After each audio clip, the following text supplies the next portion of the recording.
13 বছর পার করে 14 বছরে পদার্পণ করেছে।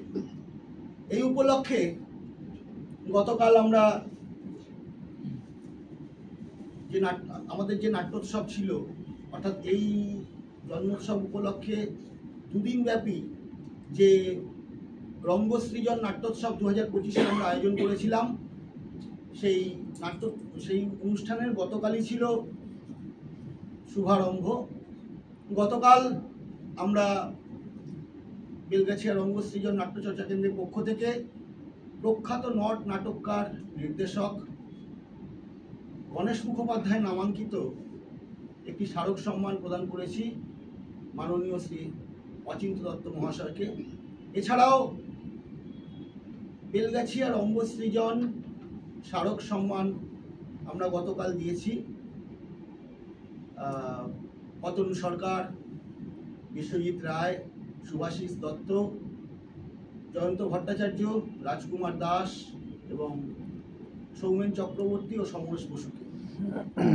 সাথে মঞ্চস্থ হয়েছে দুটি নাটক, থিয়েলাইট অর্থাৎ অতনু সরকারের নাট্য সংস্থা, তারা মঞ্চস্থ করেছিল শয়তান, আর শ্যামবাজার নাট্যচর্চা কেন্দ্র অর্থাৎ সমরেশ বসু তারা মঞ্চস্থ করেছিল মহাত্মা।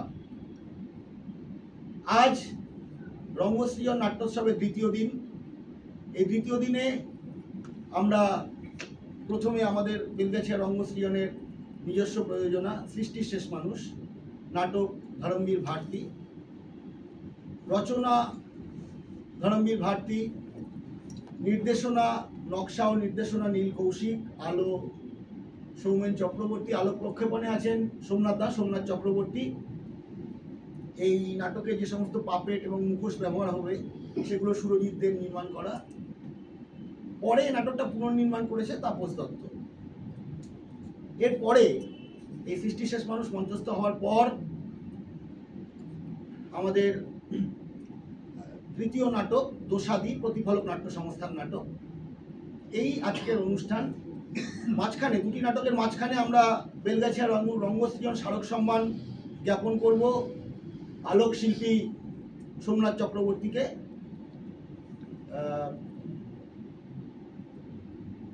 সোমনাথদার হাতে স্মারক সম্মান তুলে দেবে আমাদের বেলগাছিয়া রঙ্গসৃজন নাট্যচর্চা কেন্দ্রের সভাপতি মাননীয় শ্রী জয়ন্ত ভট্টাচার্য মহাশয়। শুরু করব কিছুক্ষণের মধ্যেই আজকের প্রথম দর্শন, প্রথম নাটক সৃষ্টি শেষ মানুষ।